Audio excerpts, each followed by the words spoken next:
রোগী বানাইতে হইব। আমি ডাক্তার বলছিলাম, উনি অজ্ঞান হয়ে বিছানায় পড়ে আছে। ডাক্তার সাহেব, মেম্বার সাহেব, রোগী যেহেতু ভালো, তাহলে আমি যাই। আপনারা কি ডান্স দেখাতে নিয়েছি এখানে? ভালো মানুষের রোগী বানাইতে হইব। চলেন ভিতরে চলেন। দেখেন মেম্বার সাহেব, কাজটা কিন্তু একদমই ঠিক না। আপনারা ডেকে নিয়েছি না, চলেন ভিতরে।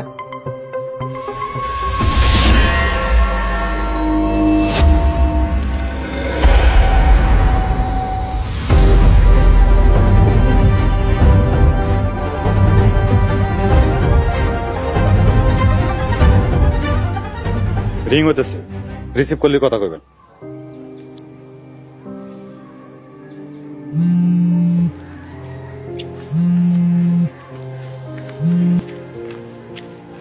হ্যালো আব্বা, আসসালামু আলাইকুম। আপনি কেমন আছেন? আমি আপনার আব্বা না। আপনি কি মিস সাদিয়া? জি, আমি সাদিয়া কইতাছি। কিন্তু আপনি কে? আমার আব্বার ফোন আপনার কাছে কেন? আমি ডাক্তার বলছিলাম, আপনার বাবা খুব অসুস্থ, উনি অজ্ঞান হয়ে বিছানায় পড়ে আছে। ডাক্তার সাহেব, আমার আবার কি হয়েছে?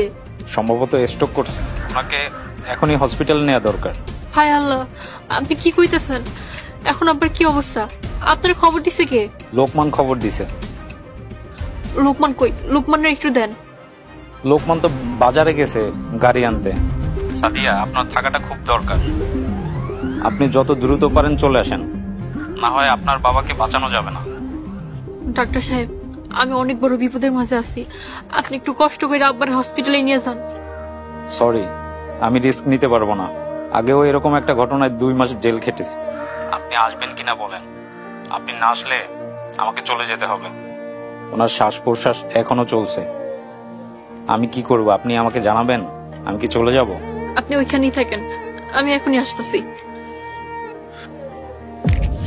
সাব্বাস ডাক্তার, সাব্বাস।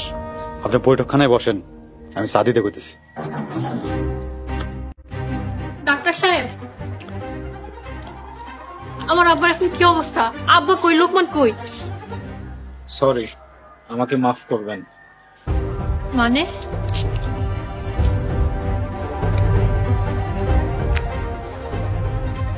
শয়তান, তোরা আমাকে মিথ্যা কথা বলছিস। মিথ্যা কথা বলে আমাকে নিয়ে আসছিস। তোদের প্রত্যেকটা জিবা খসা পড়বে। সরি সাদিয়া, তোমার বসে আনার জন্য এইটা ছাড়া আমার আর কোনো উপায় ছিল না। তা তোমার আব্বারে দেখবা না? মসজিদ ভাই, আব্বা কই? আশা করি আব্বা সুস্থ আছে। আপনারা ওনার কোনো ক্ষতি করেননি। তেমন কিছু না, শুধু একটু ঘুমের ওষুধ দেওয়া হয়েছে। 1 ঘন্টা পরেই সে জাগনা পাবে।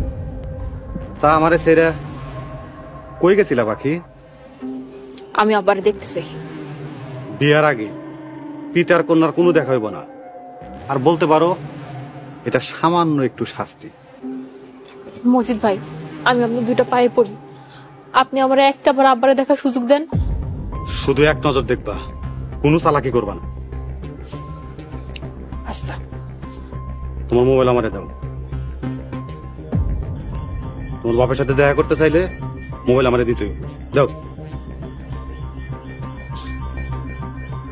শোনো, কাল আসরের পরে বিয়া। খুব সামান্য ছোট্ট আয়োজন। আর বেশি চালাকি করলে ওই আলম চেয়ারম্যানে তুমি হারাইবা। আমি কোনো চালাকি করব না। আপনি যেইভাবে বলবেন সেইভাবেই হবে। চলো।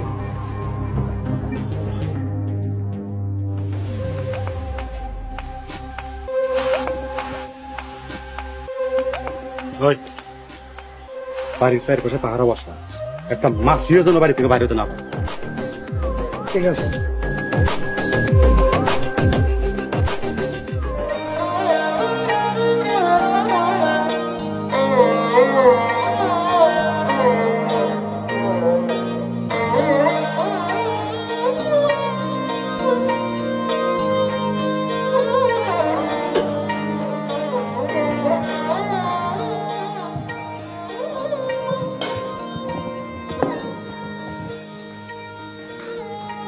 মা সাদিয়া, তোর লেখা খাওয়ান লেগেছি, সেটা খায়ালো মা।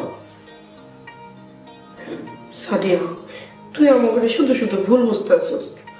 তুই কিন্তু ভুলে যাইস না, আমি তোর মার আপন ছোট বোন, মার মতনই।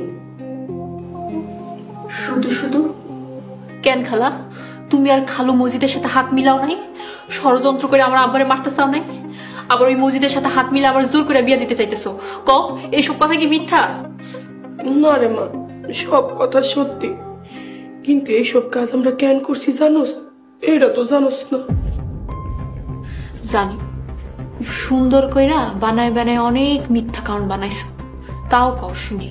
শুধুমাত্র দুলাভাইয়ের জীবন বাঁচানোর জন্য আমি আর রিজিক যদি মসজিদের কথায় মসজিদের লগে হাত না মিলাইতাম, দুলাভাইরে আরো আগে দুনিয়া থেকে বিদায় করে দিত, শুধু দুলাভাইরে বাঁচানোর জন্য। খালা, তুমি কি সত্যি কথা কইতেছো? দিনের আলোর মতো সত্য, আসমান জমিনের মতো সত্য, কিন্তু এই সত্য কথাটা যেন আর কেউ না জানে রে মা। এই কথাটা যদি অন্য কেউ জানে, মসজিদ আমার আর তোর খালুরে দুনিয়া থেকে সরাই দিব। কিন্তু খালা, আমি একটা খুনির সাথে কেমনে সংসার করব? মসজিদ আদৌ খুন টুন করছে কিনা এরকম কোনো খোঁজ খবর পাইলে, খুনের মামলা টামলাও নাই, কিন্তু মসজিদের মনটা অনেক ভয়ঙ্কর। তুই তোর আদর ভালোবাসা দিয়া মসজিদের মনটারে সুন্দর করবি, মসজিদের ভালো পথে ফিরে আনবি। কিরে মা, পারবি না? পারবো খালা।